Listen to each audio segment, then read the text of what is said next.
Hi friends, welcome to Arts and Life with AI, Voice of Minimax, AI and Motion AI, and another video of सनातन सभ्यता के अनकहे तथ्य।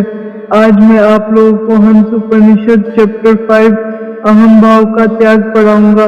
तो चलिए शुरू करते हैं। लेके प्रभु का नाम। बहुत सुंदर प्रश्न किया आपने।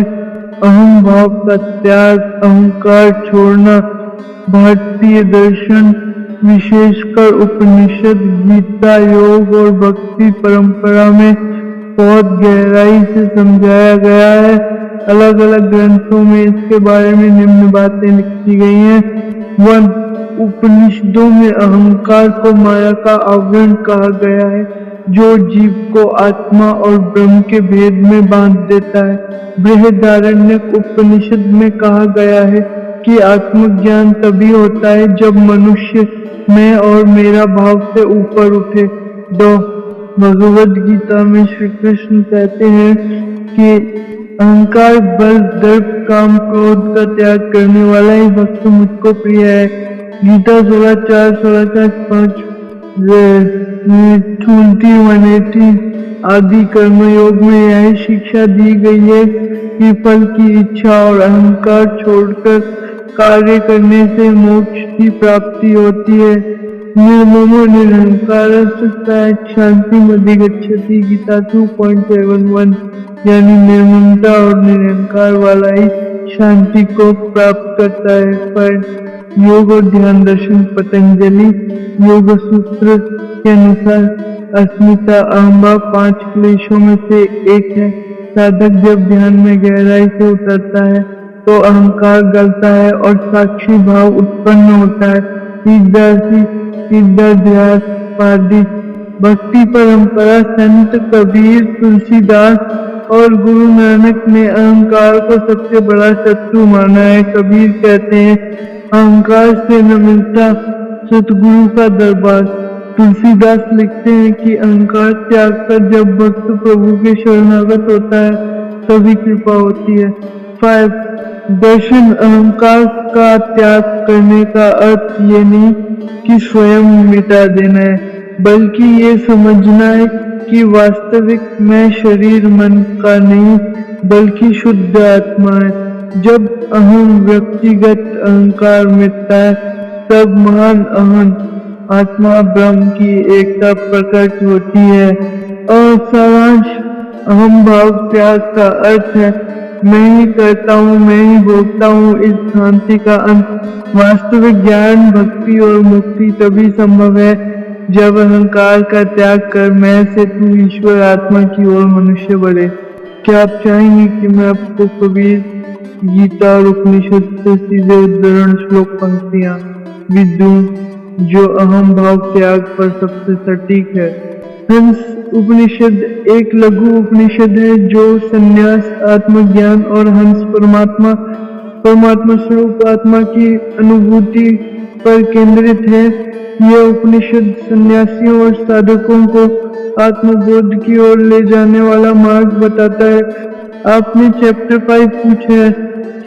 हंस उपनिषद के प्रकरण बहुत संक्षिप्त हैं और कुछ संस्करणों में इसे 5 अध्याय या 5 खंड के रूप में बांटा गया है। हंस उपनिषद अध्याय 5 सारांश।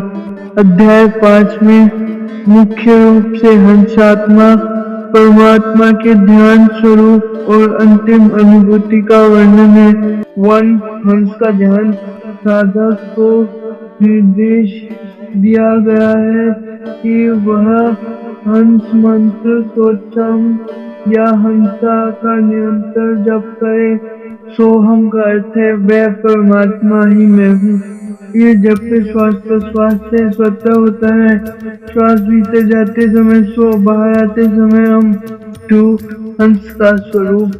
ये हंस न तो जन्म लेता है न ही मरता है, वह नित्य शुद्ध बुद्ध मुक्त और अद्वैत है। इसे परम ब्रह्म कहा गया है जो सब में व्याप्त है। नंबर 3. सन्यासी की स्थिति। जो साधक हंस का साक्षात्कार कर लेता है वह मोह, आसक्ति, कामना और अहंकार से मुक्त हो जाता है। उसके लिए कोई भेद नहीं रहता। मित्र शत्रु सुख दुख लाभ हानि समान हो जाते हैं। नंबर 4 परम निष्कर्ष। इस अध्याय का सार यही है कि हम आत्मा ही परम ब्रह्म है।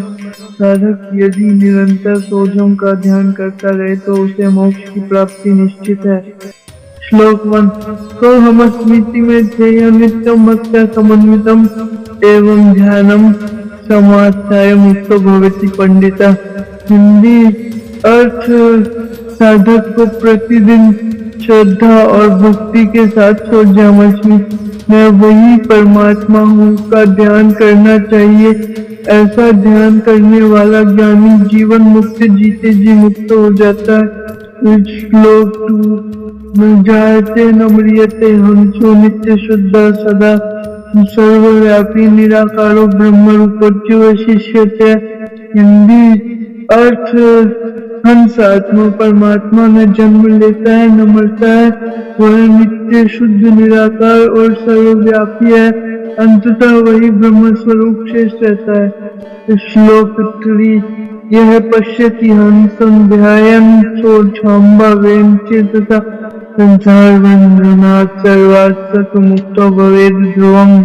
हिंदी अर्थ जो साधक अपने चित्त को सोजहम भाव में स्थिर करके हंस परमात्मा का ध्यान करता है वह संसार के सभी बंधनों से निश्चय ही मुक्त हो जाता है। श्लोक 4 न में बंधो न मोक्षों में भेदो नास्ति कदाचन एक एव परम हंसो न दस्ती कथंचन। हिंदी अर्थ न तो मेरा कोई बंधन है न कोई मोक्ष है। मुझ में कभी कोई भेद नहीं है। केवल एक परमहंस ही है। उसके अतिरिक्त कुछ भी नहीं है। श्लोक 5 एवं हंसोपनिषदि परमं ब्रह्म निर्दिशेत ऐसा विद्या परा प्रोक्ता गूढ़ गूढ़ तमा परा। हिंदी अर्थ इस प्रकार हंस उपनिषद में परम ब्रह्म का निरूपण किया गया है। यही विद्या पर श्रेष्ठ ज्ञान कही गई है जो अत्यंत गुप्त रहस्यमयी है। इस अध्याय का सार यही है कि तो जन्म में वही परमात्माओं का नित्य स्मरण और ध्यान करने से साधक संसार के बंधनों से मुक्त होकर पर ब्रह्म की प्राप्ति कर लेता है। अगर आपको यह वीडियो अच्छा लगा हो तो प्लीज़ इस वीडियो को लाइक सब्सक्राइब कीजिए, शेयर करके अपने भाई को सपोर्ट कीजिए। अगर वीडियो से कुछ भी सीखा हो तो कमेंट करके अपने भाई को सपोर्ट। तब तक के लिए मिलते हैं अगले वीडियो में। जय हिंद।